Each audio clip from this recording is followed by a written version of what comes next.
das 2.500 brasileiros e brasileiras que faleceram em consequência da Covid-19. Eu quero também conversar com você que tem um ente querido internado, que é um momento difícil, muito difícil. Eu estava dizendo que essa doença, na realidade, tem duas doenças diferentes. Tem a doença da primeira semana e a doença da segunda semana em diante. A maioria, a grande maioria, passa até só a primeira semana e está curado. Aqueles que complicam e vão para a segunda e terceira, ou às vezes até quarta semana, a coisa é muito diferente. Então, essas pessoas que estão internadas precisam da sua oração, precisam da sua concentração, e eu recomendo, inclusive, vocês que estão no isolamento social, se você tem tempo, que é o que você está tendo nesse momento, eu vou começar recomendando aqui 2 livros. O primeiro livro da Elizabeth Kubler-Ross, que é sobre a morte e o morrer. E o segundo é um livro do Robert Sheldrake, que são as 7 experiências que podem mudar o mundo. Eu acho que isso vai ajudar muito você a entender tudo isso. Aí eu quero conversar com você que está nos assistindo, que está com o diagnóstico de Covid-19, e enfatizar para você que o momento é vulnerável. Você não quer passar para a segunda semana, você quer parar na primeira, você quer ter a parte benigna da doença, e você vai ficar imunizado, nós vamos discutir isso aqui, mas você tem que tomar muito cuidado, porque o seu foco, a sua prioridade é restabelecer a sua saúde. Não está na hora de preocupar com contas, não está na hora de preocupar com outros problemas, é você focar em você. Esse tempo é para você. E, finalmente, eu quero me dirigir a você que está saudável, que deve manifestar um sentimento de gratidão, porque você não foi acometido do problema, né? Você, aluno e ex-aluno meu que está aqui assistindo. Aí eu quero fazer um agradecimento, em meu nome, em nome de vocês todos, de você que está aí assistindo, para os nossos profissionais de saúde.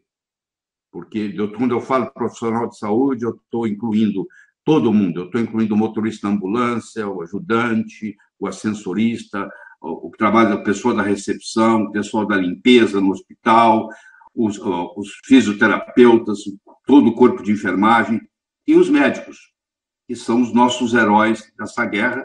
E, como você sabe, tanto em São Paulo quanto no Rio, aproximadamente 50% dos profissionais de saúde estão infectados. Quer dizer, estão dando sangue para a gente, estão dando a saúde para a gente. E eu quero me dirigir aos familiares desses profissionais de saúde, que estão separados pelo isolamento, porque, como eles estão trabalhando em hospital, eles não podem voltar para casa, e você, cônjuge de um desses, e os seus filhos, estão privados. Eu quero dar um alô para os meus netos, que estão assistindo também. Eu quero dar um alô para a Amanda, para o Vitor, para a Esther, para o Michel e para a sua cachorrinha Biloca, que também está sentado lá no sofá assistindo, e para o netinho lá dos Estados Unidos, o Dylan, que amanhã completa 1 ano de idade. E que nós vamos fazer uma festa, claro, virtual. Certo? Voltando à nossa conversa aqui. Eu quero começar essa conversa citando um teólogo americano chamado Reinhold Niebuhr. Você provavelmente já escutou a oração dele, mas vale a pena escutar de novo. Nós vamos conversar aqui sobre 3 palavras importantes: serenidade, coragem e sabedoria. Serenidade nesse momento de caos. Coragem para enfrentar apesar do medo. E sabedoria para fazer a coisa certa, bem certa. A coisa certa, bem feita da primeira vez. Ele tem uma oração que você já ouviu, e nós vamos repetir, que diz assim: Deus, dê-me a serenidade para aceitar as coisas que eu não posso mudar. Dê-me a coragem para mudar aquilo que pode ser mudado. E dê-me, sobretudo, a sabedoria para distinguir uma da outra. E com isso, eu acho que nós estamos prontos para responder as perguntas que o jornalista Fernando Betete tem para a gente. Ok, doutor Laí, muito obrigado. gratidão aí eterna pelo seu tempo e pela sua dedicação em informar todos nós que estamos assistindo aqui. Vamos começar então a nossa entrevista. Uma pergunta bem simples, doutor. Qual é uma pergunta bem simples, a diferença entre gripe e resfriado? A pessoa acha que ela tem um resfriado quando ela tem uma gripe fraquinha. E são duas entidades totalmente diferentes. Não somos nós que decidimos isso. É o Comitê Internacional de Taxonomia de Vírus. A gripe é causada por vírus influenza. Acho que deu um problema aqui no meu celular. Deixa eu ver aqui. Pausado devido à baixa qualidade de conexão. O que houve, Mané? Está reconectando. Então, vamos lá. A gripe é causada por um vírus chamado influenza. Nós podemos citar na história. A gripe pior que já houve até hoje é a gripe chamada gripe espanhola, que era, para quem não sabe, um H1N1. Foi um H1N1 que fez um estrago enorme. A gripe espanhola, que não tinha nada de espanhola, você vai entender no minuto, ela atingiu 500 milhões de pessoas. E 50 milhões de pessoas morreram no mundo. O Brasil também foi afetado por ela. Ela durou de janeiro de 1918 a dezembro de 1920. Ela durou 3 anos. E nós, inclusive, perdemos o Rodrigues Alves, que foi o nosso 5º presidente, ia ser o nosso 10º presidente, tinha ganho e não conseguiu tomar posse porque morreu da gripe. Entendeu? E matou em torno de 35 mil brasileiros. Isso é gripe. Isso é causado pelo vírus influenza. Tem vários tipos de influenza.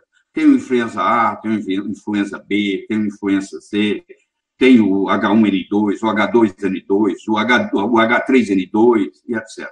Isso é gripe. Resfriado é outra história. Resfriado, que o nome veio porque quando você adquire um resfriado, é como se você estivesse sentindo frio, por isso que a gripe é chamada de flu, em inglês, e o resfriado é chamado de cold. O resfriado é causado por uma série de outros vírus, como rinovírus, retrovírus, adenovírus, VSR, que é dado em crianças, e no retrovírus está o coronavírus. Então, a doença Covid-19 não é uma gripe, tecnicamente falando, é um resfriado, porque a definição de gripe e resfriado não tem nada a ver com a sintomatologia, tem a ver com o tipo de vírus que está causando. Em geral, os resfriados são benéficos, não tem problema, a não ser que atinja as vias respiratórias inferiores. E aí complica, que é o caso do novo coronavírus. Entendeu? Ok, doutor. Então, qual a diferença entre SARS-CoV-2 e Covid-19? SARS-CoV-2 é o vírus que causa a Covid-19. O SARS-CoV-2 foi denominado assim pelo Comitê Internacional de Taxonomia de Vírus.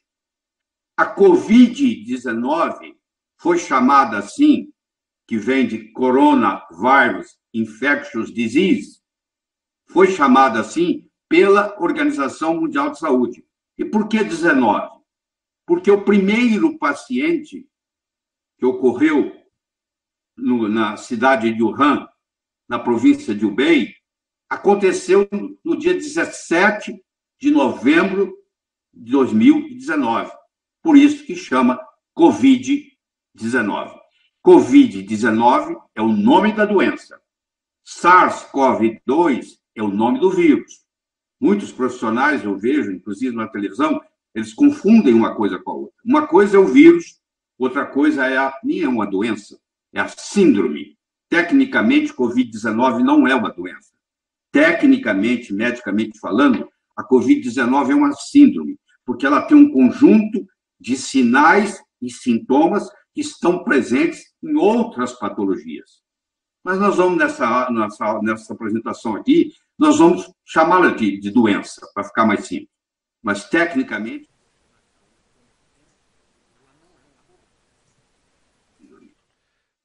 Doutor Laíde, então, qual é o propósito de um vírus e a sua estrutura? 2 perguntas numa. Vou começar pela estrutura do vírus. O vírus tem um núcleo, que é um RNA ou um DNA, que é o seu material genético.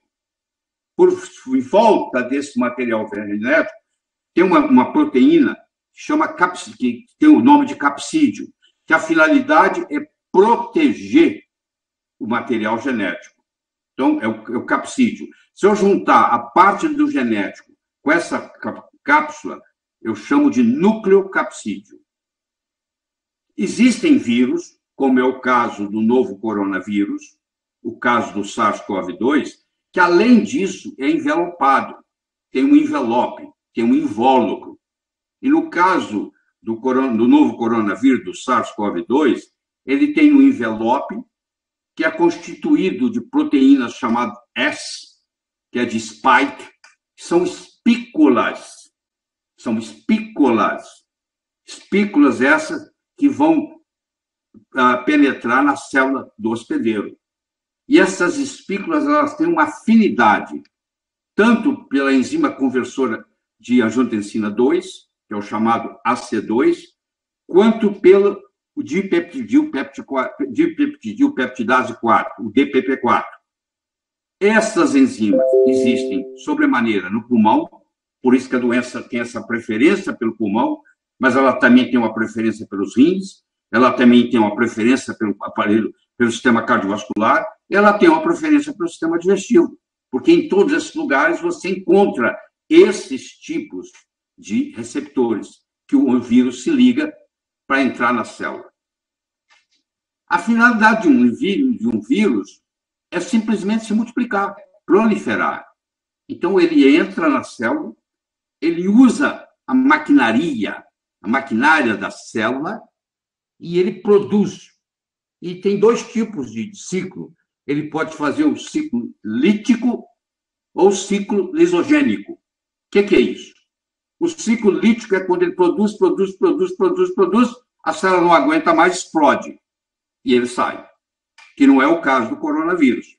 Os vírus envelopados, que tem essa terceira camada, tem o núcleo, tem o capsídeo e tem o procapsídeo, eles fazem por brotamento. São chamados ciclos lisogênicos. Eles saem e levam um pedacinho da membrana celular. Entendeu? Eles fazem por brotamento e não por lise. Ok, continuando aqui a sequência de perguntas, doutor Laíde. Então, o SARS-CoV-2 é o primeiro tipo de coronavírus capaz de infectar ser humano? Não. O SARS-CoV-2 é o 7º. 6 outros já ocorreram. Na família, no gênero coronavírus, tem mais de 30 espécies de coronavírus. Mas os 2 vírus, os 2 corona... Por que corona? Porque em 1968, na Inglaterra, eles decidiram, os estudiosos que trabalham com microscópio de alta precisão, eles decidiram que o vírus, no microscópio, ele parece um crown. O crown em inglês é coroa, que em latim é corona. Então, ele pode ser chamado de crown, ele pode ser chamado de corona, ele pode ser chamado de coroa. Então, foi assim que foi identificado. Isso foi em 1968, foi identificado o grupo coronavírus. Nesse grupo coronavírus, o coronavírus que causa zoonose, o que é uma zoonose? É uma doença que vem do animal. Tuberculose é uma zoonose, por exemplo. Vem do animal. O animal pode passar para o ser humano. Então, tem muitas doenças que são zoonoses. Mas eu tenho 2 tipos de zoonose. Eu tenho aquela que passa do animal para o homem, mas não passa do homem para o homem. Por exemplo, é o caso... Aqui, Manuel, mesmo problema aqui. No caso da gripe aviária, por exemplo. Na gripe aviária, o que acontece? A pessoa que está lidando lá com as aves pega a doença, mas ela não é capaz de passar para outra. E tem o tipo de zoonose, que é o caso do coronavírus, onde ela passa para outro. Então, quais dos 6 que já tinham ocorrido, 2 marcaram. Um deles é o SARS-CoV, que ocorreu em 2003 na Ásia. Na Ásia. Não foi só na China. Ele ocorreu na China, ele ocorreu na Coreia do Sul, ele ocorreu em Singapura. Ele matou 8 mil, não, ele contaminou 8.500 pessoas e a mortalidade dele era bem maior do que essa, era em torno de 10%. Você vai ver que no frigir dos ovos, no final da história, a mortalidade desse coronavírus vai ser menos de 1%, porque agora o denominador é pequeno, mas à medida que for testando mais gente, tem muita gente com a doença e não sabe que tem. Então, o denominador não existe ainda. Tá? A caixa preta não foi encontrada ainda no acidente aéreo. Tá bom? Então, é isso. E aí, aí tem o MERS-CoV, que é o vírus que causou o MERS. O MERS significa Síndrome Respiratória do Oriente Médio, Middle East, por isso que chama ME, Middle East, que atingiu, em 2012, ele atingiu a Península Arábica, ele atingiu a Arábia Saudita, ele atingiu os Emirados Árabes, ele atingiu Catar, Kuwait, Jordânia, tudo isso. A mortalidade dele era muito maior. No frigir dos ovos, a mortalidade do MERS era de em torno de 35%. Então, nós temos o SARS, em 2003, nós temos o MERS, em 2012, e agora, em 2019, nós temos o SARS-CoV-2. Doutor Laio, então, por que a Organização Mundial da Saúde denominou a Covid-19 uma pandemia? Isso foi feito no dia 11 de março. A Organização Mundial de Saúde decidiu que ela era uma epidemia que tinha atingido regiões diferentes e diferentes países, diferentes áreas do planeta. Uma pandemia é uma epidemia que se alastrou numa proporção tão grande que ela está prejudicando, no caso, o mundo inteiro. Por isso que ela chama pandemia. Então, é a pandemia Covid-19. Doutor Lair, existem, de fato, assintomáticos que não demonstram sintomas? Tem 3 grandes problemas com a Covid-19. Primeiro, que a transmissão ocorre muito prematuramente. Tanto no SARS quanto no MERS, um paciente infectado, ele começava a contaminar os outros depois que a sintomatologia tinha aparecido, e era por volta do 5º dia.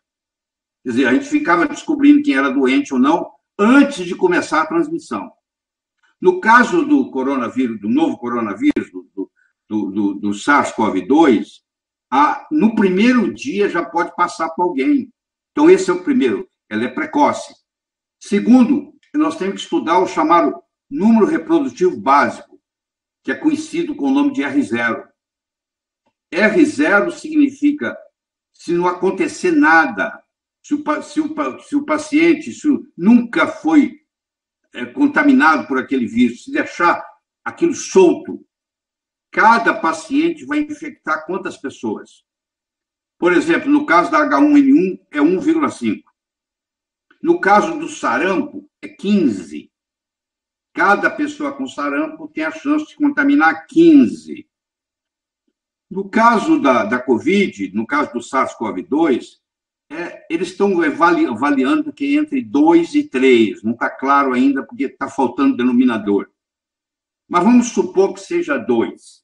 Já é muita coisa. Porque isso aí é o seguinte, isso cai numa função exponencial. Isso é uma progressão geométrica. Eu gosto para explicar isso nas minhas aulas, eu explico o seguinte.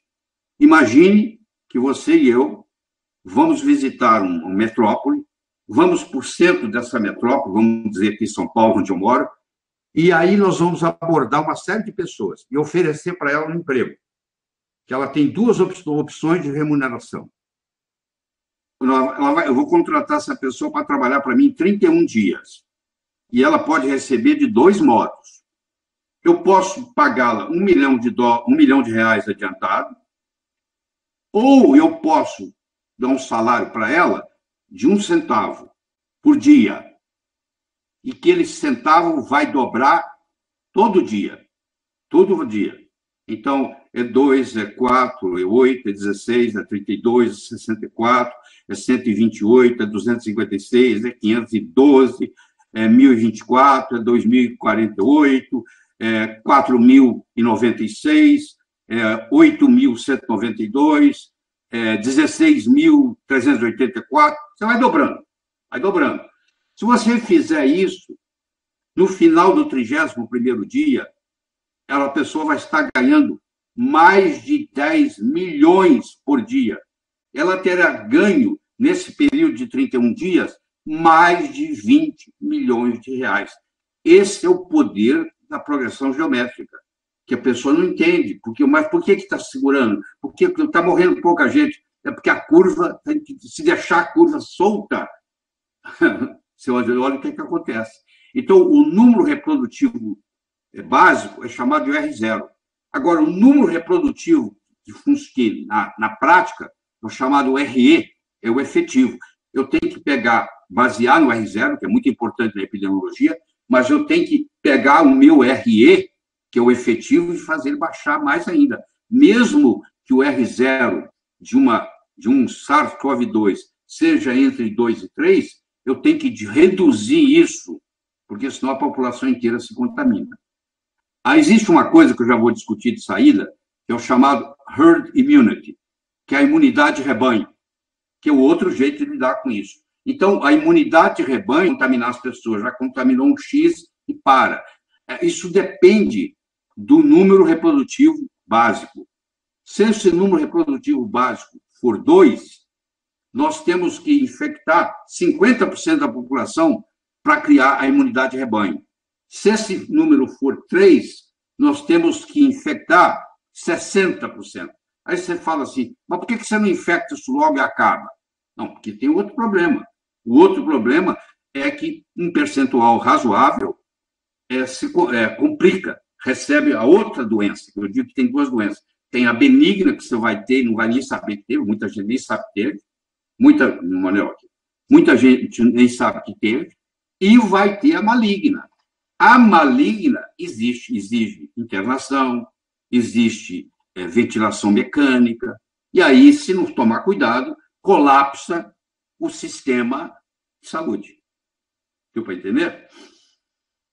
Ok, doutor Lair, então por que os casos suspeitos devem permanecer em isolamento durante 14 dias?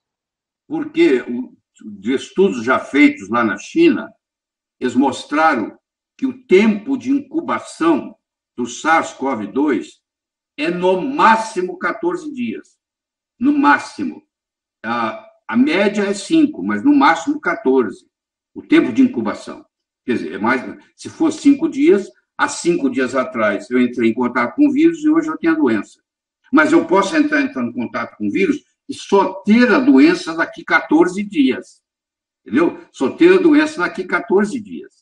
Então, como o máximo do tempo de incubação do SARS-CoV-2, da Covid-19, é 14 dias, então nós temos que cumprir esse período.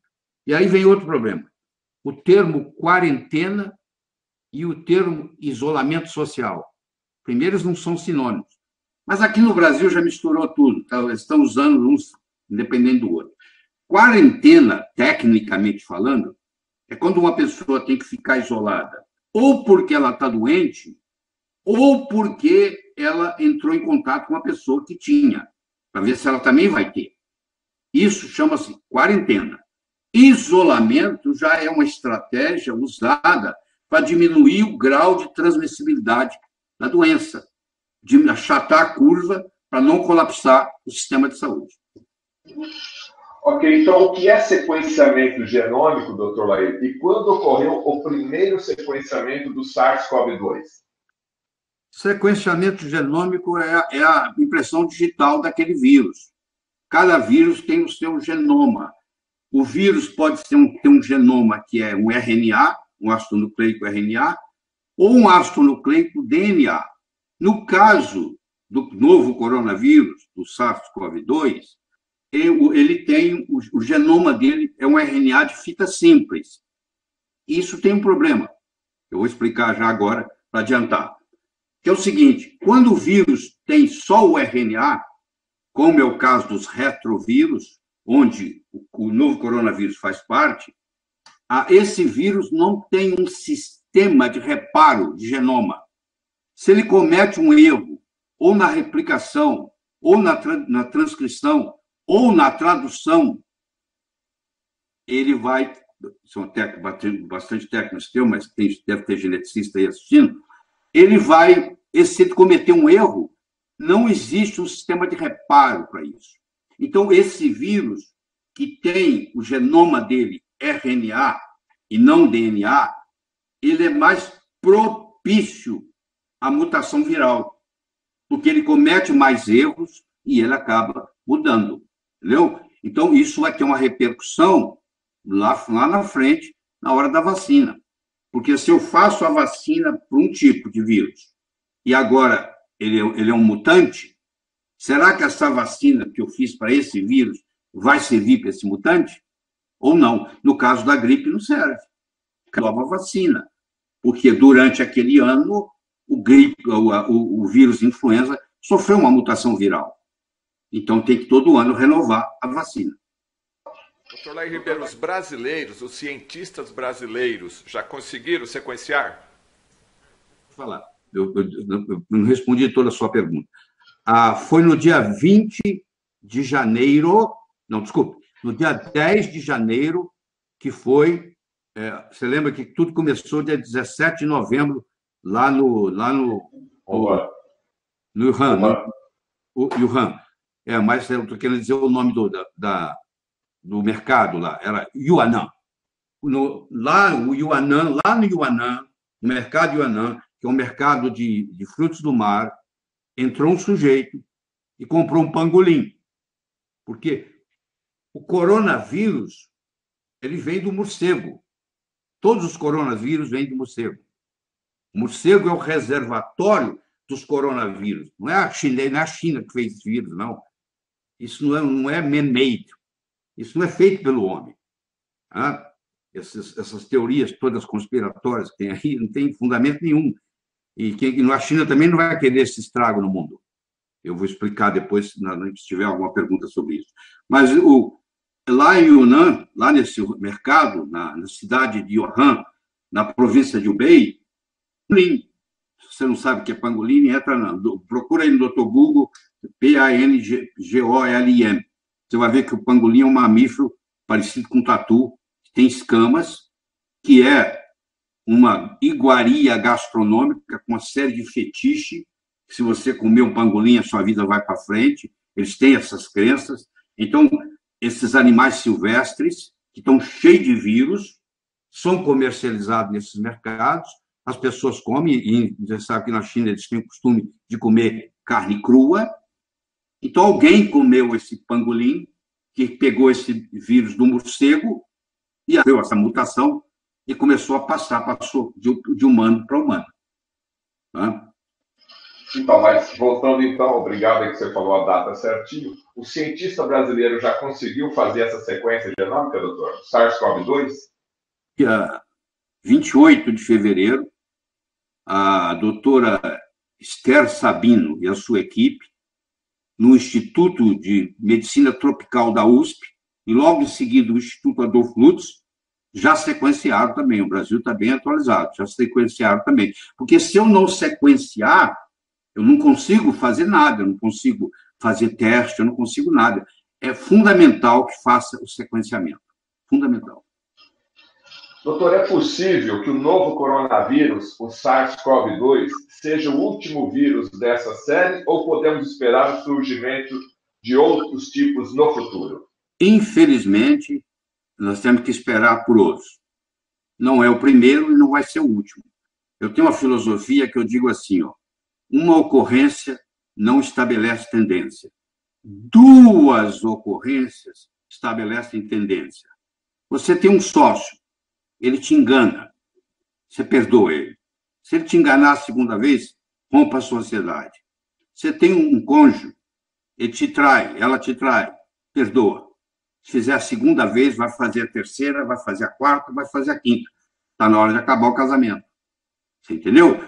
Aqui, essa regra simples, se você olhar no mundo, ela é impressionante.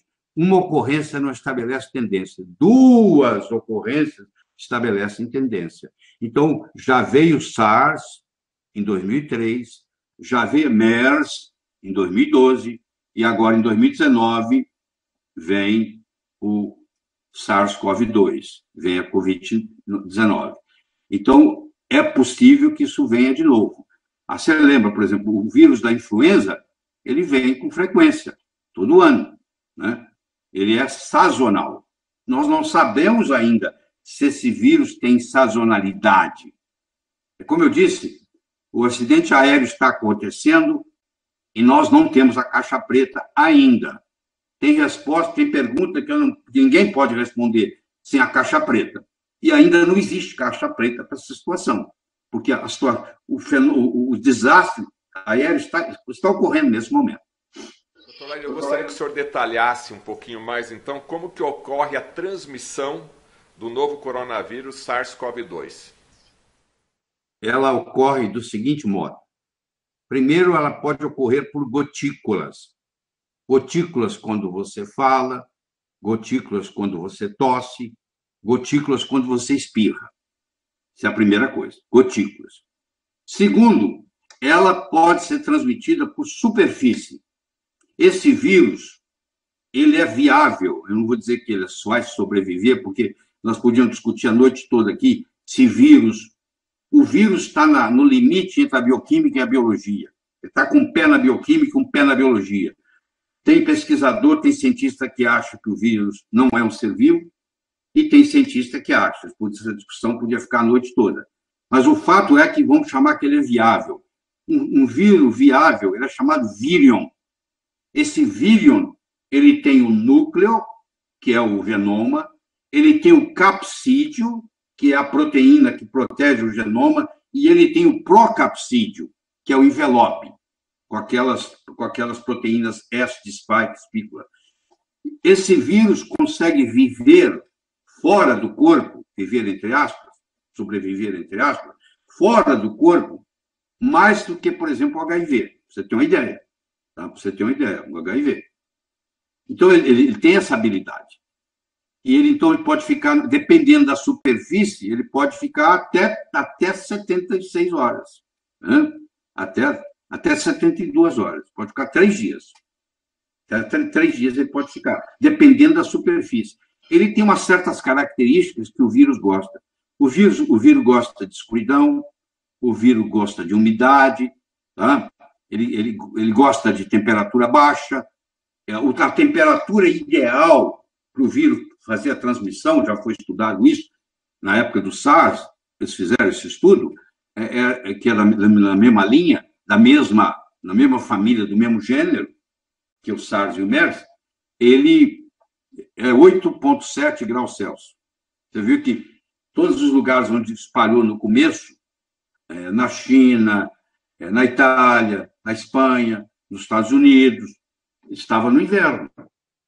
Quer dizer, nós aqui vamos beneficiar um pouco mais, porque o nosso clima aqui, você vê na Itália, na Lombardia, que é lá em cima, tem muito mais problema do que em Nápoles, que é lá embaixo.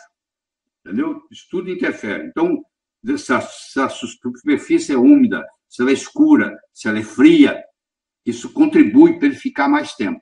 Então, esse é o segundo modo, superfície. O primeiro é gotícula, o segundo é superfície. O terceiro, que levaram tempo para discutir, é o aerosol. Ele vem através do ar. Então, se eu aglomero um grupo de pessoas numa festa e tem gente com vírus, e ali fica aquele ar o tempo todo ali fechado, aquele ambiente, mesmo que eu não converse com a pessoa que está doente, mas só o fato de eu estar no mesmo ambiente, pelo ar, pelo aerosol que chama, pode chegar. E o quarto é o chamado orofecal. Já descobriram, já tem trabalho publicado, de que o novo coronavírus sai nas fezes.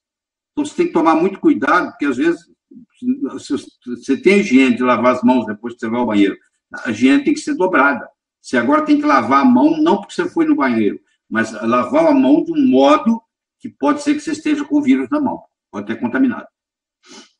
É bem esclarecedor esse detalhamento aí da transmissão. Agora, quais são as manifestações clínicas, né, os sintomas de uma infecção causada pelo SARS-CoV-2?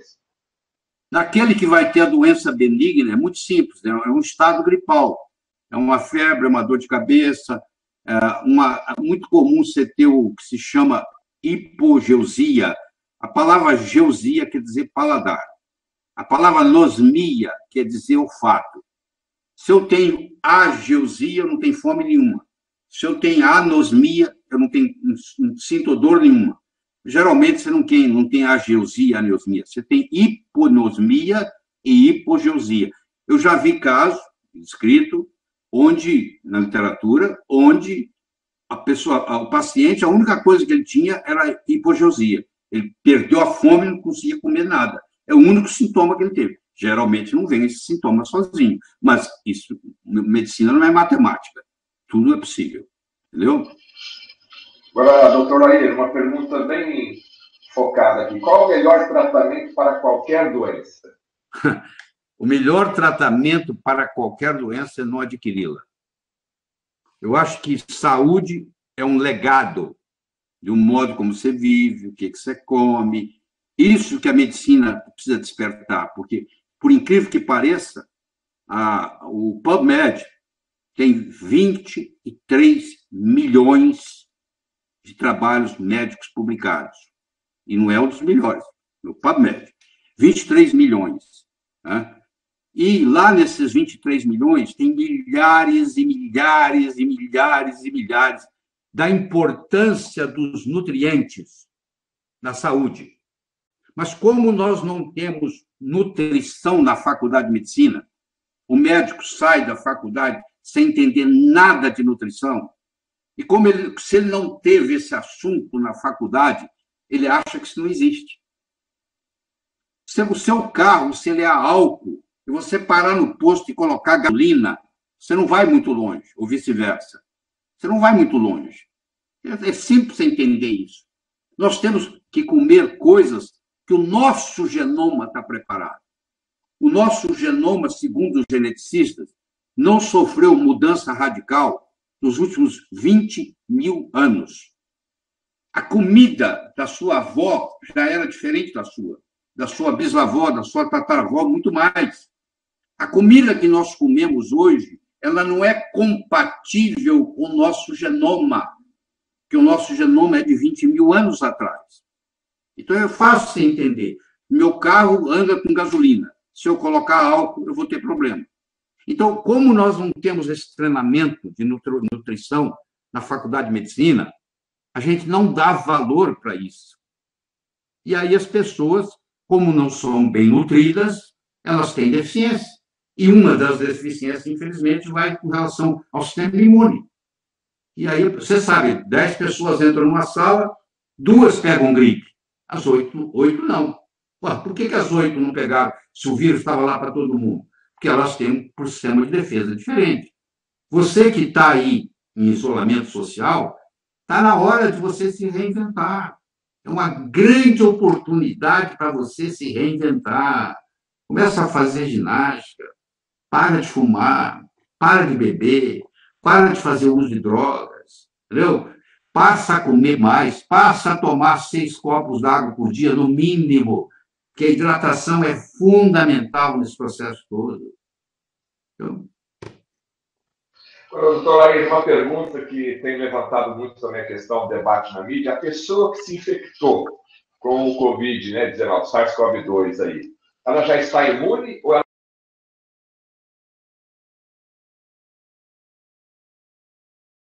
Imunidade definitiva. Se o vírus mutou, talvez aquela imunidade que eu tenha contra aquele epítopo que está lá, já não é aquele epítopo mais. Então, não adianta aquele antígeno, entendeu? Porque a parte mais importante do antígeno chama epítopo. Se o epítopo mudou, que é uma fraçãozinha do antígeno, aquela imunidade pode não servir mais. Então, já existem casos que estão classificando como reativação do vírus, eu não sei o que é isso, é um termo que eles criaram, mas pessoas que tiveram a doença de novo, já tem casos escritos na literatura. Agora, nós temos que levar em consideração que muitos desses exames, o pessoal está aprendendo a fazer esses exames. Esses exames dão muito falso negativo, falso positivo. Então, eu já vi casos que a pessoa teve a doença, não achou no RT-PCR, aí ela teve a doença, a imunoglobulina G não subiu. Quer dizer, existe muita coisa para aperfeiçoar. Eles estão fazendo o melhor que podem, de repente, os laboratórios, um número enorme de laboratórios começou a fazer esses exames, e tem uma curva de aprendizado para isso. Isso você não começa a fazer um exame desse bem feito no primeiro dia, entendeu? Existe uma curva de aprendizado. Agora, doutor Lair, quando que os exames laboratoriais comuns, né, começam a detectar a presença dessa doença? Bom, o exame de sangue comum, na primeira semana, o que ele mostra é talvez a referência do laboratório, a parte inferior dos linfócitos. Quando chega na segunda semana, já ocorre uma linfopenia. Os linfócitos diminuem. Agora, existem exames laboratoriais mais sofisticados para acompanhar o paciente internado. Isso aí tem números, tá? A gente pode falar da desidrogenase lática, o DHL que chama, que transforma o NAD em NADH, o NADH em NAD, que transforma o lactato em piruvato, piruvato em lactato, que, quando aumentado, mostra uma injúria celular. Isso aí é um biomarcador para complicação. O outro biomarcador para complicação é o chamado dímero D, que é um fragmento da degradação da fibrina e é um biomarcador para trombogênese. Quer dizer, você está tendo ou uma coagulação intravascular disseminada, ou uma trombose venosa profunda, a sua coagulação está alterada. Você tem as chamadas síndromes inflamatórias, onde você hoje mede a interleucina 6, você tem aumento da ferritina, você tem aumento da proteína C reativa, você pode medir a procalcitonina para ver se esse paciente está com septicemia, que é uma infecção secundária, entendeu? A parte cardíaca é bastante comprometida, principalmente no paciente grave, a troponina CTNL, que é específica do músculo miocárdio, aumenta, o peptídeo natriurético B aumenta, tem a parte de imagem também, tem a tomografia de tórax, que mostra a imagem em vidro fosco, tem a ultrassonografia, que mostra as linhas B que vão aumentando. Então, tem muitos exames sofisticados, mas esses exames são todos caros. Esses exames são feitos no paciente grave internado, onde o intensivista ele trabalha com esses exames, ele sabe muito bem fazer tudo isso, entendeu? Doutor Lair, além do isolamento, né, que está sendo praticado hoje no Brasil e no restante do mundo, existe uma outra abordagem para melhorar o sistema imune modulado? Existem inúmeras abordagens para aumentar o sistema imune. Uma noite de sono bem dormida faz diferença. Se você passar uma noite de sono sem dormir, eles têm estudo mostrando, você reduz em 40% o seu poder imunológico. Em 40%, uma noite sem dormir, que você foi para o velório de alguém, ficou lá a noite inteira. Você tem uma ideia. Então, dormir bem, eu acho que você devia dormir 1, 2 horas a mais que você dorme de costume. Ainda mais que você está em isolamento. Então, isso é muito importante. Eu já falei da água, da hidratação, da atividade física regular, estimula o sistema imune. Está estudado também, está na literatura. Naqueles 23 milhões de trabalhos que lá publicados no PubMed, está lá, é só você procurar. Então, atividade física, eu faço ginástica hoje 2 vezes por dia, para me manter com o sistema imune equilibrado. Então, é muita coisa diferente. Você tem que ter uma alimentação boa, de preferência com um alimento orgânico, você tem que ingerir frutas, você tem que, se for o caso, conversando com o seu médico, você pode fazer uma suplementação de vitaminas e minerais, não vai te fazer mal hora nenhuma, entendeu? Eles pegam um remédio psiquiátrico e dão. Agora, quando ele fala para dar suplementação, não é perigoso? Perigoso são os remédios controlados que tem aí, essas drogas lícitas. Isso é que é perigoso. Mas como é droga e o médico receitou, você pensa, leia a bula. Eu quero ver se você lê a bula dessas drogas tarja preta, eu quero ver se você toma. Entendeu? Ah, eu estou em isolamento, eu preciso de um calmante. Você não precisa de calmante nenhum. Vai fazer ginástica, vai suar que você se acalma. Vai meditar. Tá? Esse é o Dr. Lair Ribeiro aí falando sempre a verdade. Aí. Doa a quem doer, né? Inclusive os colegas. Dr. Lair, um tema polêmico aqui que você vai mexer com as mães, inclusive, que têm filhos, né? Como tratar a febre do Covid-19? Eu estou pisando em ovos. Vamos lá. A febre é um jeito que a natureza tem para curar. Como é que a natureza cura? Ela dá inflamação e febre. Você tropeça com o seu dedão no pé da mesa. Ele incha. Você acha que ele incha por quê? Porque para ele se curar, ele precisa aumentar o potencial. E o jeito de fazer isso é inchando. Então, aquele inchaço, ele é benéfico. Ele está ali para poder justamente fazer isso. Ele está ali para poder fazer você sarar aquele lugar. A febre é a mesma coisa. A febre estimula o sistema imune. A febre estimula a produção das chaperonas. Talvez esse termo seja novo para você. Chaperonas, se for no dicionário, quer dizer dama de companhia. As chaperonas são conhecidas também como chamado heat shock proteins, proteína de choque térmico.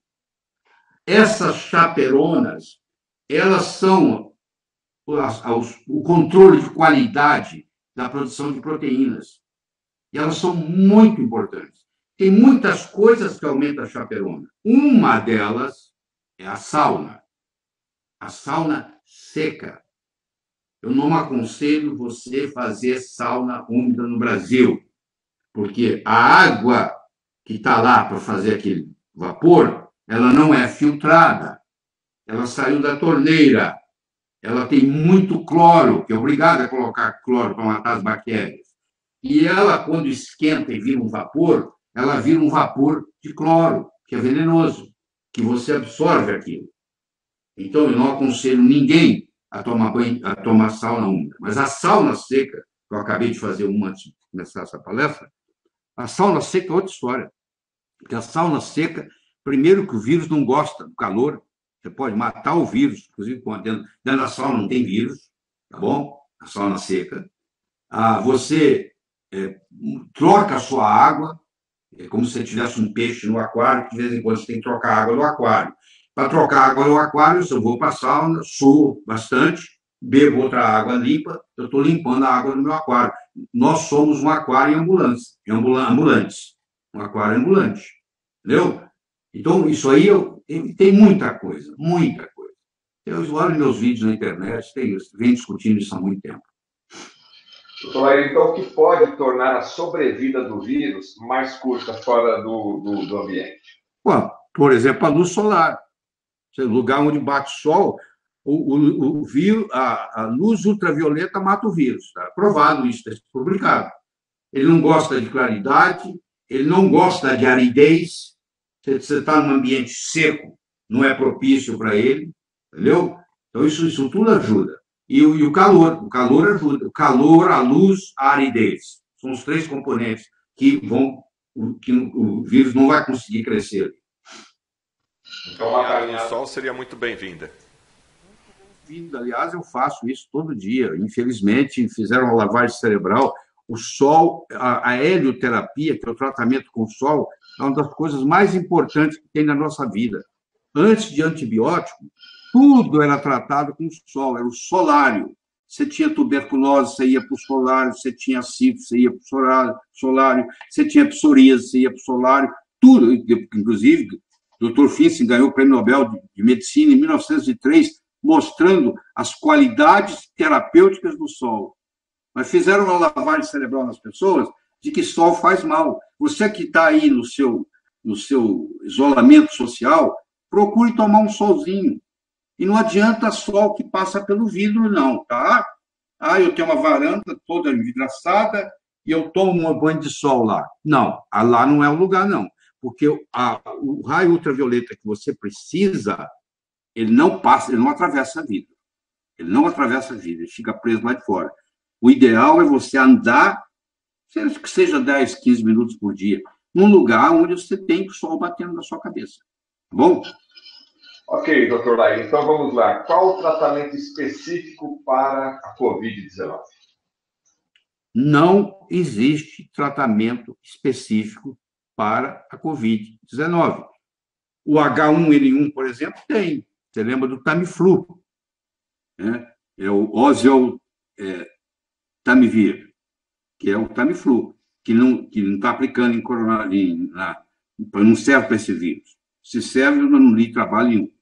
Mas, por exemplo, para H1N1, o Tamiflu serve. Tanto é que, na época que veio a Tamiflu, veio a H1N1, você lembra que sumiu o Tamiflu no mercado. E hoje, se você está aí, tem a bula, está lá mostrando que tem uma ação antiviral. O que interessa, quem vai ficar sabendo que teve, isso vai ter muita gente, você vai começar a ver agora com os exames, essa pessoa tinha um sistema imune preparado para receber isso, entendeu? Quem está acostumado a matar lagartixa não tem medo de jacaré. Não, é o contrário.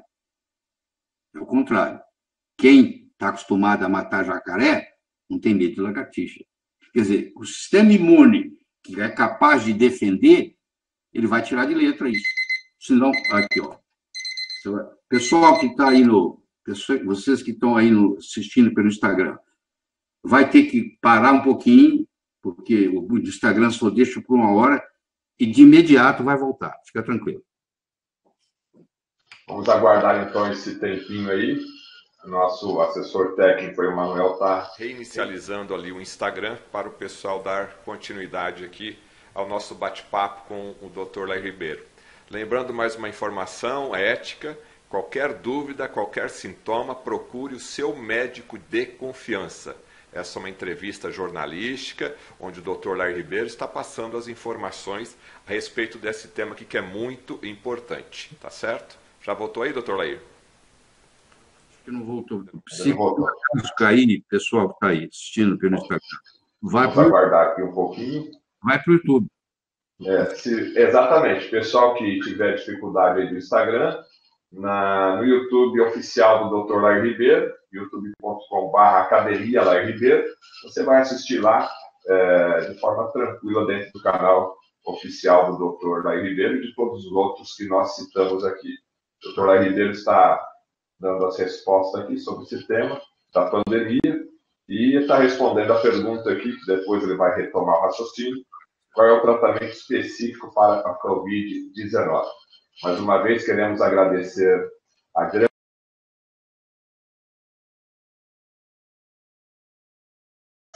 alguns canais aí está havendo um pouco de travamento de imagem, depois volta. Relativo à grande audiência e também o momento que nós estamos vivendo, que está todo mundo usando a internet hoje, né? Está todo mundo em casa, está todo mundo em quarentena, e logicamente a internet brasileira, com as suas limitações, aí a gente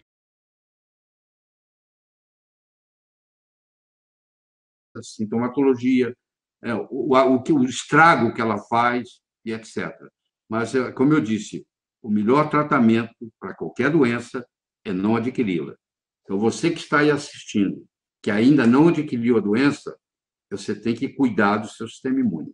Você conversa com o seu médico, vê o que ele pode receitar para você de suplementos, tá? Não sou a favor de automedicação, tá? E aí, porque você tem que fazer alguma coisa para poder proteger.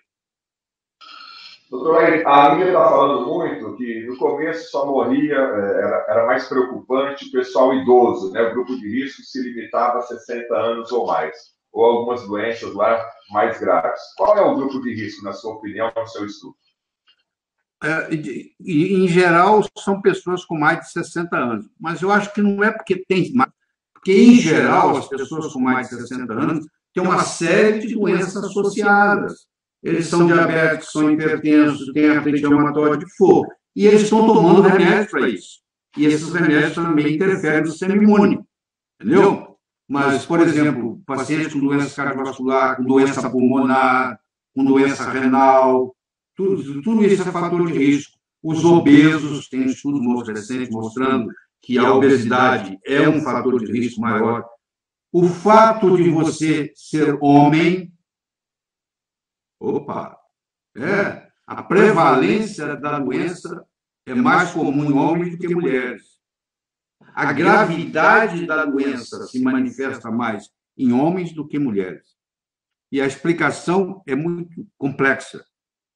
É que a expressão gênica do TRIB3, que é uma proteína na célula epitelial do alvéolo, proteína essa, gerada pelo gene TRIB3, ela inibe o fator de transcrição NF-κ-beta e ela diminui a crise inflamatória. Como o homem tem menos expressão gênica do TRIB3 do que a mulher, ele é mais propenso a ter crise citossinérgica, a desenvolver síndrome hemofagocítica e assim por diante. Ok, doutor Lair, então, na sua opinião, dá para precisar qual é a taxa de morbidade do Covid-19? Pergunta de novo. Na sua opinião, dá para precisar a taxa de morbidade do Covid-19? A taxa de morbidade, a taxa de transmissibilidade é em torno de 3, o número, o R0, em torno de 3. Vai depender muito, a morbidade vai depender de vários fatores. Vai depender da idade da pessoa, vai depender do clima onde está acontecendo, vai depender dos medicamentos que a pessoa está tomando, vai depender se é homem ou mulher. Ainda não ficou claro, porque por enquanto está assim, 85% não tem nada, 15% tem problema, segunda semana em diante. Desses vão ser internados. Desses internados, 5% tem que ir para a UTI e tem que receber assistência ventilatória, ventilação mecânica. Mas esse percentual está errado, porque ainda não testou muita gente e o denominador ainda não foi definido. Então, eu não tenho a precisão no número para lidar, porque ainda está em andamento. A caixa preta não chegou nas mãos da gente ainda. Entendeu? Ok. Na sua opinião, doutor Lair, o que é mais preocupante no Covid-19 e qual é a sua evolução? O que é mais preocupante no Covid-19 são 3 coisas. Primeiro é a sua prematuridade, precocidade em ser transmissível. Você pode transmitir no primeiro dia que você pegou. Você faz isso sem ter sintoma. O sintoma pode aparecer no 5º dia e você já contaminou uma série de pessoas. Isso não acontecia com o MERS, isso está acontecendo com o SARS. O MERS e o SARS primeiro tinham sintomas para depois transmitir. Esse aqui não.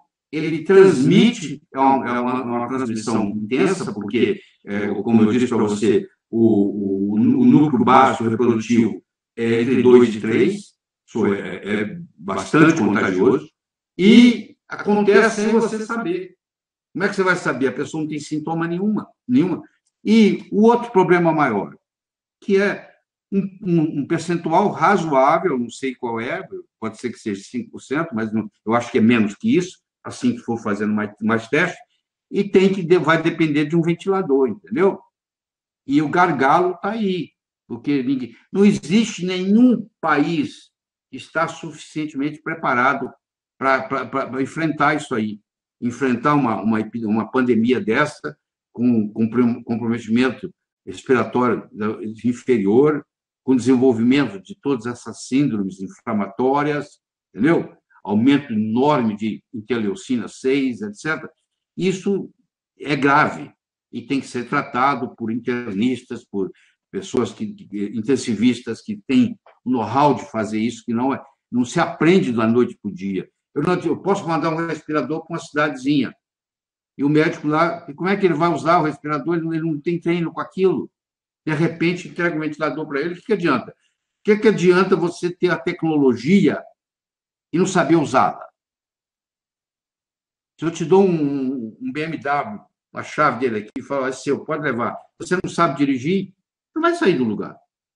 Então, esse aspecto é muito importante, porque a equipe, você está me perguntando da morbidade, da letalidade, depende muito da equipe médica.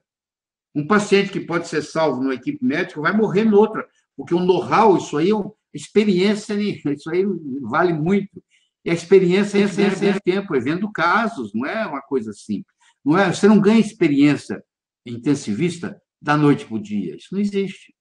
Entendeu? Então, nós temos todo esse problema. Já que o paciente vai complicar e vai ter que ir para esse gargalo, vai ter que ir para suporte ventilatório, a equipe lá está preparada para isso. Ah, nós temos o ventilador. Isso é necessário, mas não é suficiente. Eu vou fazer um bolo. Eu preciso de farinha, eu preciso de ovos, eu preciso de manteiga, eu preciso de leite. O ovo é importante? Muito importante. É necessário, mas não é suficiente. Eu não consigo fazer o bolo só com os ovos. Eu não consigo salvar um paciente só com respirador. Você entendeu? Porque tem outras complicações cardiovasculares, renais, que estão aparecendo. Então, é uma medicina aguda, complexa, bastante complexa, e que nenhum país, não é só o Brasil, não, nenhum país está preparado para isso. Na verdade, a gente observa que cada dia é um aprendizado para a classe médica, no caso, né? Vai acompanhando, vai estudando caso a caso, e depois vai tornando isso um protocolo. Agora, doutor Laí, na questão do Covid-19 em crianças, o que o senhor pode alertar? Como se manifesta? Existe um vírus chamado VSR, que é o vírus sincicial respiratório, que causa problema sério em criança, causa um processo respiratório de vias respiratórias inferiores, que não causa problema no adulto. É o chamado VSR. Então, uma criança, um bebê, às vezes tem que ser internado com urgência por causa desse vírus. Agora, o SARS-CoV-2 é exatamente o contrário. Contrário do VSR. O VSR não incomoda o adulto, mas o alvo é a criança, de preferência o bebê, com menos de 2 anos. Agora, a criança, em geral, ela é assintomática. Eles fizeram um estudo na China, muito bem feito, com 1.391 casos de crianças com coronavírus. Desses 1.391 casos, só 3, se você fizer o cálculo da 0,2%, só 3 necessitaram de suporte ventilatório. Só 0,2% necessitou de suporte ventilatório. Isso aí tem a sua vantagem e a sua desvantagem. Como a criança não tem sintoma, ela pode estar com coronavírus, passando para o pai, passando para o avô, passando para a família inteira, sem saber. Você entendeu? Porque não tem sintoma. Então, tem vantagens e desvantagens. Doutor, a gente já está chegando quase na reta final aqui, porque em diferentes países e em faixas etárias, a taxa de letalidade da doença é variável. Tem a ver com o clima, tem a ver com a cepa, que ainda não é muito discutido aí. O coronavírus tem 2 cepas, a L e a S. A L é muito mais agressiva do que a S. Então, vamos supor que lá na Lombardia, a cepa que chegou lá, do viajante que foi lá fazer a cirurgia, seja a cepa L, e que chegou no Brasil a cepa S. Se a cepa L é muito mais agressiva, vai dar muito mais letalidade. A letalidade, ela não é essa aí que está sendo apresentada. Aí está apresentando que a média no mundo é de 3%. Eu vou dizer para você que no final da história vai ser muito menos, porque nós ainda não temos o denominador. Quanto mais testes a gente for fazendo e descobrindo que tem mais gente que teve o coronavírus e que está bem, e que não teve nada, a taxa da letalidade vai caindo. Os matemáticos que fazem os seus modelos, algoritmos, etc., estão prevendo, e tem trabalhos publicados, que ela vai ficar em torno de 0,4%, 0,5%. Doutor, além da ventilação mecânica e dos cuidados dos distúrbios hemodinâmicos causados pela síndrome, quais protocolos de pesquisa têm sido testados nos pacientes internados? Pois é, isso aí agora, tudo tem uma parte ruim e tem uma parte boa. A parte boa é que muita coisa que funciona, mas há um preconceito contra, vai ser testado agora. Por exemplo, o ozônio. Os italianos estão fazendo vários protocolos de ozônio, serão publicados, e daqui uns dias o pessoal vai ter que engolir, porque o ozônio realmente funciona em vários casos. Isso deve ser feito com pesquisa e etc., mas funciona. O caso, por exemplo, da azitromicina e da cloroquina. Pô, a azitromicina tem 20 e tantos anos que está no mercado. A cloroquina tem 88 anos.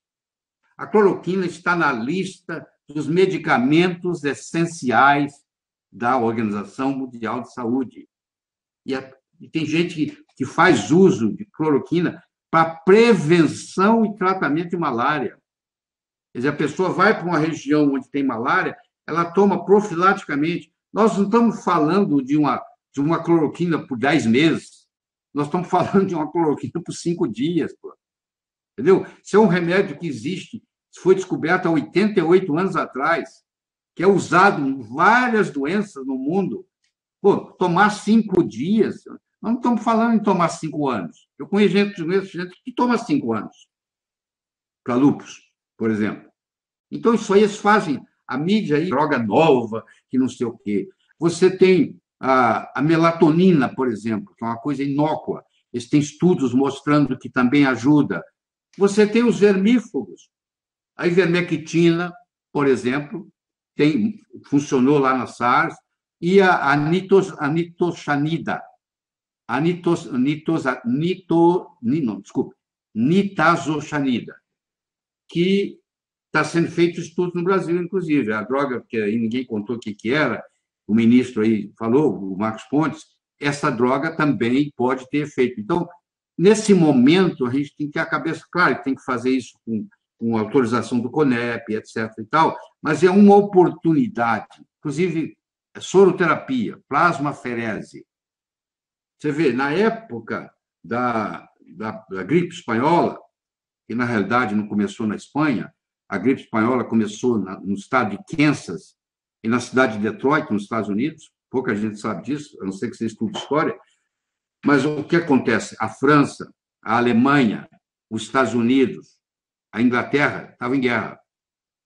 Então, quando começou a morrer gente, não era interessante ficar divulgando que estava morrendo.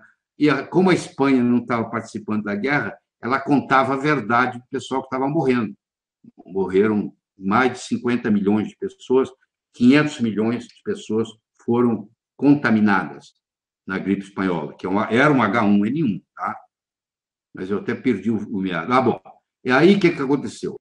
Lá, no final, ela durou 3 anos. Ela começou em janeiro de 1918 e terminou em dezembro de 1920. Então, no final, o que eles faziam? Eles pegavam um paciente que tinha sobrevivido à gripe espanhola, tirava o sangue dele e fazia uma transfusão de sangue para uma pessoa que estava doente. Isso começou lá, não foi agora, não é tecnologia nova. Não. O que está fazendo agora é mais sofisticado, é a plasmaferese. Você pega o sangue de um paciente que já teve, você separa as hemácias, devolve para ele e fica só com o plasma dele. E dali tem uma série de etapas laboratoriais complexas. Você cria, então, entre aspas, um soro, por isso que chama soroterapia. E você aplica. Isso também está sendo usado em alguns hospitais no Brasil. Eu acredito que vai ter resultado também, em mais de um caminho que leva a Roma. Então, vai ser bom a pessoa ver isso, porque tem várias coisas que podem funcionar. Isso é importante. Aí várias informações a respeito dos protocolos que podem ajudar no tratamento. Doutor Laire, em que consiste a transmissão vertical? Pode ocorrer no caso do novo coronavírus? Transmissão vertical é quando a mãe passa para o feto ou para o neonato. Tá? Isso não aconteceu com o MERS, não aconteceu com SARS, e parece que não vai acontecer também. Que bom, né? isso é uma tranquilidade para as mulheres que estão grávidas. Tudo indica até agora de que não existe essa transmissão vertical, que a mãe não passa para o feto nem para o neonato. Tá? Isso é que eu tenho para dizer agora. Doutor, eu posso fazer mais 3 perguntas aqui para a gente ir para a reta final? Pois não, vamos lá. Causa estranheza, doutor Lair, o fato de a China ter se recuperado tão rapidamente? Não, para mim não causa estranheza nenhuma, levando em consideração que é um regime autoritário, levando em consideração a disciplina e a ordem que tem o povo chinês, levando em consideração que eles tiveram experiência com a SARS, porque a SARS começou na China, tá? Em 2003, e eles tiveram, e eram com a letalidade 3, 4, 5 vezes maior do que essa. E eles lidaram com isso. E durante todo esse período, eles estudaram. Aliás, não é só a China. A China, a Coreia do Sul e a Singapura, que são os 3 que saíram melhor com essa história toda, já estão voltando toda a atividade, eles tiveram SARS. Então, gato escaldado de água quente tem medo de água fria. Então, durante esse período todo, eles vêm tendo protocolos e mais protocolos e mais protocolos de como cuidar do paciente com coronavírus. Então, quando chegou, eles estavam prontos. Então, não tem estranheza nenhuma. Tá? Agora, claro que tem as teorias conspiratórias, etc. e tal. Meus amigos, os animais silvestres são reservatórios de coronavírus.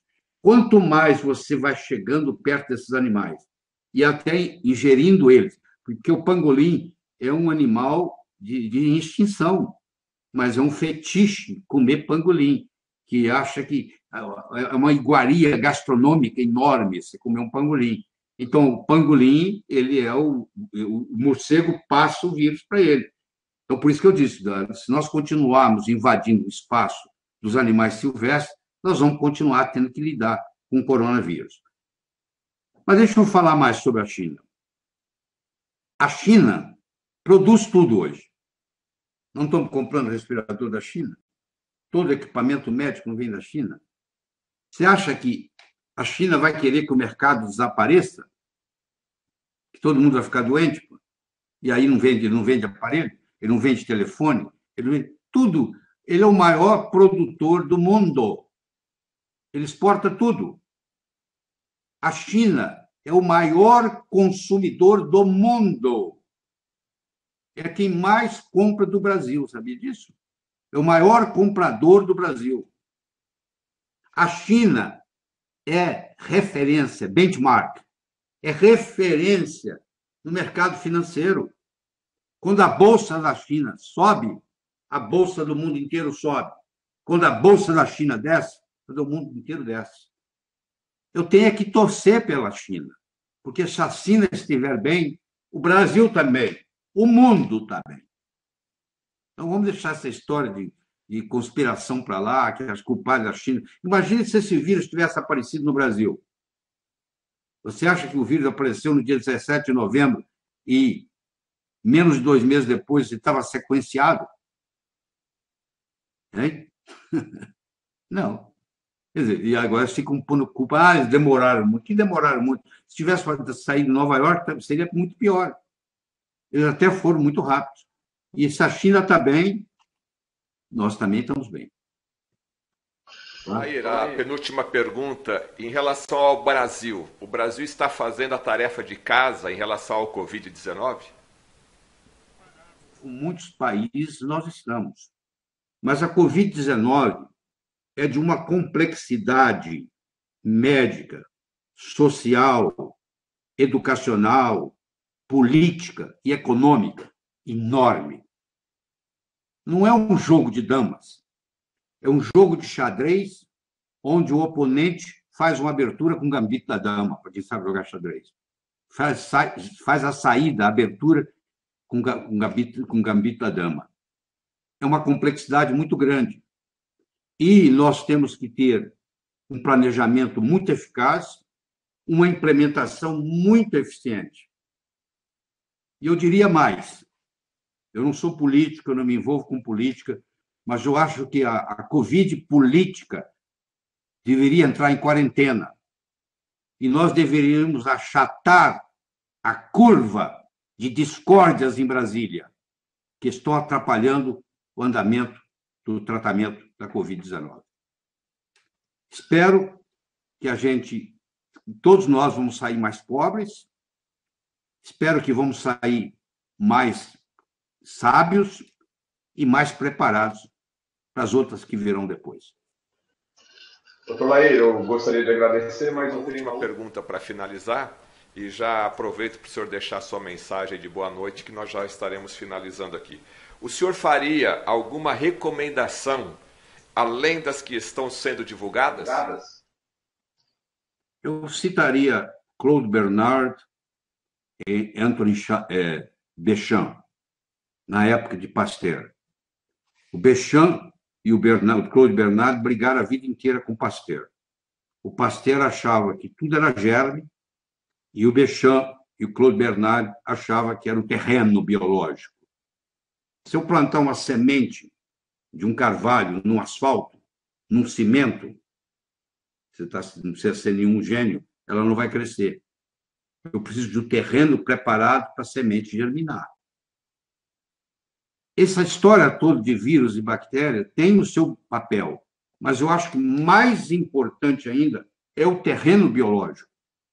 Quer dizer, se eu preparo o meu terreno biológico bem, eu vou ser capaz de ter isso. Então, eu acho que você tem que parar de fumar, parar de beber, parar de ingerir drogas, parar de diminuir seu açúcar, suas frituras, aumentar sua hidratação, ter um médico de referência para caso você se sinta mal, você fala com ele, aumenta a sua atividade física e aproveite esse período de isolamento para crescer.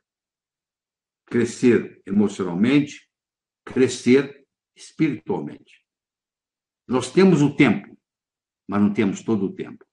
Então, eu acho que você tem que aproveitar esse momento, não só para se defender da Covid-19, mas também para se reinventar. Tá? Para se reinventar. O Teilhard de Chardin, o teólogo jesuíta francês, ele tinha uma frase que dizia assim: nós não somos seres humanos tendo uma experiência espiritual. Somos, sim, seres espirituais tendo uma experiência humana. E faz parte da nossa experiência humana conviver com esse período de Covid-19, que vai mudar o mundo. Eu não sei quantos de vocês assistiu o filme O Mágico de Oz.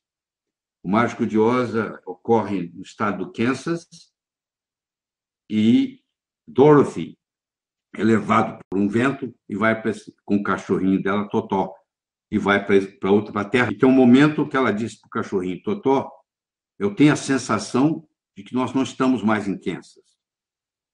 Eu tenho a sensação que nós não estamos mais naquele mundo que você conhecia.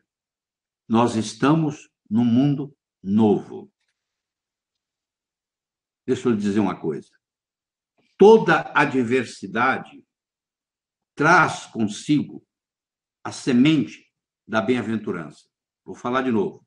Toda atrocidade, toda adversidade traz consigo a semente da bem-aventurança. O que você tem que questionar é o seguinte: como é que eu fico melhor do que antes? Como é que eu uso esse tempo que eu estou em casa para aprender algo diferente, para ler um livro, para estudar, para escrever, para ler, por exemplo, o livro de Elizabeth Kubler-Ross sobre morte, morrendo, o ato de morrer, o livro do Rupert Sheldrake, que eu citei, os 7 experimentos que podem mudar o mundo. Esse tipo de trabalho que você tem que fazer. Vamos sair mais pobres? Vamos, mas talvez saiamos mais felizes e mais preparados. O pior e o melhor estão por vir. Obrigado. Aí as palavras do Dr. Lair Ribeiro. Gostaria que todo o público que está nos assistindo aqui agora tivesse um pensamento de gratidão para emanar aí para o Dr. Lair Ribeiro e para toda a sua família, que teve esse momento de doação dessas informações para que nós crescêssemos um pouco mais. Muito obrigado, doutor Lair Ribeiro. E eu gostaria, doutor Lair, como tema do nosso bate-papo, da nossa entrevista, é compreendendo a pandemia que nos aflige. Como reduzir as chances de ser infectado e aumentar o equilíbrio imune emocional neste período de isolamento. Como o nosso tempo estava marcado até às 21 horas, eu gostaria de convidá-lo, se o senhor aceitar, para quinta-feira que vem, dia 30 de abril, às 19h30, nós abordarmos, então, a questão da emoção e do sistema imunológico. O senhor aceita, doutor Lair? Eu não tenho nenhum problema. Aliás, eu comecei antes de eu ser cardiologista, eu comecei a minha carreira médica como psiquiatra. E isso ficou comigo a vida inteira. Eu acho que nós podemos discutir isso. Eu fui o pioneiro, um dos pioneiros em trazer a programação neurolinguística para o Brasil. Você sabe, eu tenho 38 livros publicados, muitos deles nessa área. Então, eu não teria nenhum problema. Nós podemos fazer isso. Então, na quinta-feira da semana que vem, às 19h30, nós fazemos, então, que nós vamos chamar de parte 2. Ok, então está aí combinado, fechado com o doutor Lair Ribeiro, quinta-feira que vem, às 19h30, a parte 2 dessa nossa entrevista, só que abordando um pouco mais o sistema imunológico e a parte emocional. Mais uma audiência, batemos todos os recordes. Queria pedir desculpas, mas a internet não aguentou, uma sobrecarga de audiência, e aí, logicamente, o sistema ficou travando. Vamos procurar falar aí com a empresa de internet para melhorar o sinal, mas a gente sabe que o Brasil inteiro, com essa quarentena, está aí usando a internet. Queria agradecer mais uma vez aos nossos parceiros, ao Wilmar, ao Ricardo Brum, ao João Data, ao Júnior Alac, ao Moisés, que participaram também dessa transmissão. Esse vídeo vai ficar disponível, tá? O doutor Lair autorizou, esse vídeo vai ficar disponível no canal dele e de todos os parceiros aqui, inclusive os médicos que participaram também. O doutor Dayan Siebra vai retransmitir essa entrevista no canal dele, por motivo a gente já agradece, tá certo? Muito obrigado pela sua audiência. Um lembrete, doutor Lair Ribeiro nunca vendeu e nem vende remédios e suplementos. Tá? Então, qualquer propaganda aí usando o nome Lair Ribeiro é uma propaganda enganosa. Dr. Lair Ribeiro nunca vendeu e nem vende remédio ou suplemento. Está aí a dica para essa nossa grande audiência aqui. Muito obrigado mais uma vez, Dr. Lair Ribeiro, e a toda a sua família, a nossa eterna gratidão.